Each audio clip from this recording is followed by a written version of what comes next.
Hello everyone, welcome back to my channel PS world official 2M। तो friends, I hope आप सभी अच्छे होंगे और मैं भी अच्छी हूँ। तो फ्रेंड्स, आज मैं बहुत दिनों बाद वीडियो बनाने जा रही हूँ और जैसे कि आप लोग जानते हैं 27,000 वैकेंसी, 27,713। और ये जो पद हैं, ये पद एक तरह से क्या है, सरकार द्वारा के से मतलब सरकार द्वारा नहीं दिए जा रहे। ये जो पद हैं तो ये हैं 68,500। जब लिखित परीक्षा हुई थी पहली बार, क्योंकि पहले होता था यूपी टेट के बेस पर सिलेक्शन, यानी कि प्राइमरी में जैसे शिक्षक बनना होता तो वो एक एग्ज़ाम देता था, वो है यूपी टेट, और इसके बाद उसका सिलेक्शन हो जाता था। पहली बार आया था सुपर टेट, और ये सुपर टेट आया था तब जब ये आई वैकेंसी 68,500 वैकेंसी आई थी। तब ये था कि ये 2 परीक्षा कराई जाएगी यूपी में शिक्षक बनने के लिए, प्राइमरी में शिक्षक बनने के लिए या जूनियर में शिक्षक बनने के लिए। जूनियर में तो आप लोग जानते हैं कि वैकेंसी बहुत 2014 से ही नहीं आई है। तो ये जो वैकेंसी हैं तो आई थी, इसके बाद उसमें ये था कि अब पहली बार लिखित परीक्षा कराना था, और लिखित ऐसे नहीं, ऑप्शनल नहीं, एक तरह से पूरा पेपर था। जिस तरीके से क्वेश्चन आंसर आते हैं, लघुत्तरीय प्रश्न आते हैं, अति लघुत्तरीय प्रश्न आते थे, इस तरीके के प्रश्न आए थे, और फिर उसमें लिखना था आपको। तो ये पेपर मतलब पहली बार हो रहा था, और उसी में ऑप्शनल पेपर नहीं हो रहा था। तो ये पेपर बहुत ज़्यादा लग रहा था कि टफ है।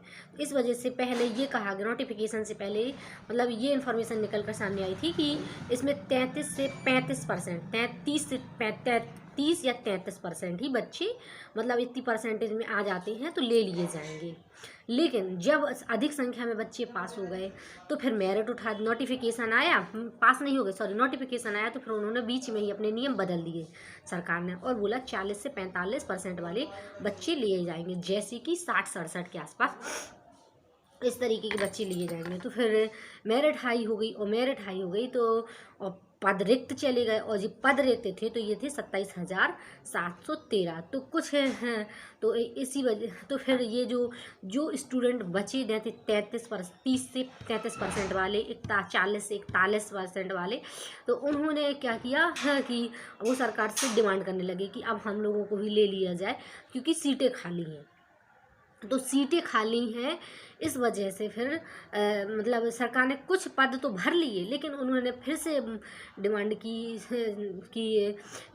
30 से 33% वाले ले लिए जाएँ। तो फिर सर कि ये फिर पूरा मामला उन्होंने, जो कम मेरिट वाले थे तो वो अपना हाई कोर्ट चले गए कि ये पूरे पद भर दिए जाएँ, और जो यूपी टेट पास हैं और जो सुपर टेट पास हैं, क्योंकि मेरिट कम थी।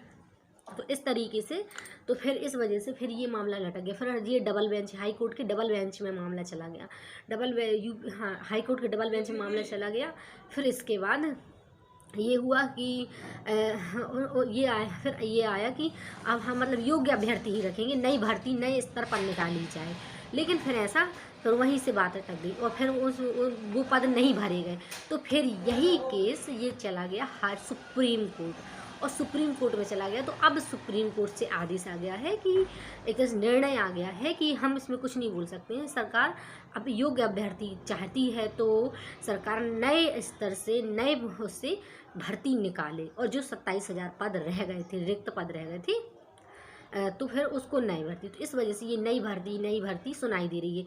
ये आप सोचें कि इस साल की, जैसे कि आप लोग जानते हैं 5 से 6 साल हो गए कोई भर्ती नहीं आई, तो इस एवरेज से तो कहा जाए तो अगर 27,000 तो ऊँट के मुँह में जीरा के बराबर यदि आती है तो ये भी सारी चीज़ें भी सरकार के हाथ में। आप लोग जानते हैं शिक्षा मंत्री जो हैं हमारे यूपी के, तो उन्होंने साफ स्पष्ट कर दिया है कि उनके हिसाब से तो शिक्षक छात्र अनुपात बराबर ही नहीं, बल्कि शिक्षकों की संख्या अधिक है। बल्कि ऐसा अगर ज़मीनी स्तर पर देखा जाए तो ऐसा बिल्कुल भी नहीं है। कहीं कहीं तो सिर्फ और सिर्फ जो गेस्ट में पढ़ा रहे हैं या शिक्षा मित्र हैं उन्हीं के भरोसे स्कूल डले हुए हैं, और बहुत सारे स्कूल बंद भी हो रहे हैं। 27, जो आपने देखा होगा 24,000 के आसपास स्कूल बंद भी कर दिए गए थे। तो ये है सरकार, मतलब ये है सब कुछ सरकार के हाथ में। यदि चाहेगी तो भर्ती अब आए, कब तक आएगी अब इस पर बात कर लेते हैं।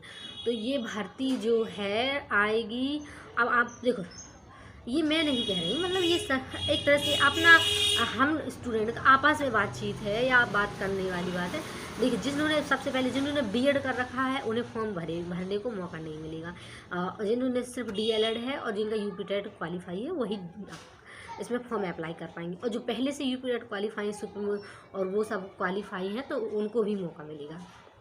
बशर्ते ये है कि अब बीएड वाले सुप्रीम कोर्ट के आदेश के अनुसार, तो बीएड वाले तो अब संभावना मतलब यही समझे कि अपना 100% कि जो बीएड वाले हैं उनको मौका नहीं मिलेगा।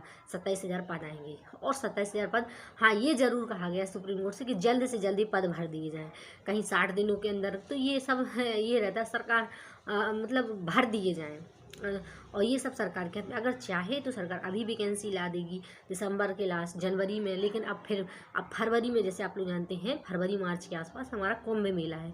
कुंभ मेला यानी कि पहले तो, अब कुंभ मेला से पहले तो कुछ होने वाला नहीं, कुंभ मेले में सबकी ड्यूटी भी लगी रहती है। तो इस वजह से पुलिस विभाग है ड्यूटी लगी रहती है, और आप लोग जानते हैं जब तक पुलिस की पूरी अच्छी सिक्योरिटी नहीं कराई जाती तब तक पेपर भी नहीं कराए जाते। अच्छी खासी सिक्योरिटी के बाद भी पेपर लीक हो जाते हैं।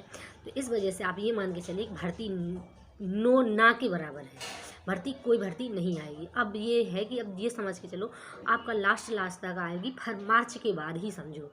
यदि सॉरी, जुकाम की वजह से थोड़ा डिस्टर्ब हो रहा है, और मैं बहुत दिनों बाद वीडियो बना रही हूँ, क्योंकि मैं जब मुझे कन्फर्म इन्फॉर्मेशन होती है तभी मैं बनाती हूँ वीडियो। नहीं तो वीडियो आप लोग जानते हैं कि मेरा एक तरह से सिर्फ पर्पज़ ये है कि आप लोगों को सही इन्फॉर्मेशन दी जाए। तो मैं आप लोगों से सिर्फ और सिर्फ एक सहयोगी, हेल्पर के नाते कह दीजिए, फ्रेंडशिप के नाते कह दीजिए, इस वजह से डिस्कशन कर रही हूँ। तो बस ये मान के चलिए कि अपन का हमारा जब मार्च निकल जाएगा तब मार्च ही के आसपास या फरवरी के आसपास फिर नोटिफिकेशन आएगा, जैसे कुंभ मेला से फ्री हो जाएंगे, सब फ्री हो जाएगा पूरा मामला, तब वहाँ से फिर नोटिफिकेशन आएगा। यूपी टेट आएगा, यूपी टेट अपेयरिंग वाले, यूपी टेट है जो जिनका डीएलएड अपेयरिंग में है तो वो भर सकेंगे। और लेकिन जो यूपी टेट का रिजल्ट आपका भर्ती आने से पहले आ जाना चाहिए, ये चीज़ें हो जाती हैं। तो देखते हैं क्या कैसा होता है। और यूपी टेट का नहीं, सॉरी, आपका डीएलएड का रिजल्ट यदि अपेयरिंग वाले हैं तो। और बस यही है। और भी यदि आपकी कोई क्वेरी है तो कमेंट में पूछ सकते हैं। और आप लोगों को तो जानकारी होगी ही कि टीजीटी पीजीटी का एग्ज़ाम भी डिसाइड कर दिया गया है, एग्ज़ाम डेट निश्चित कर दी गई है।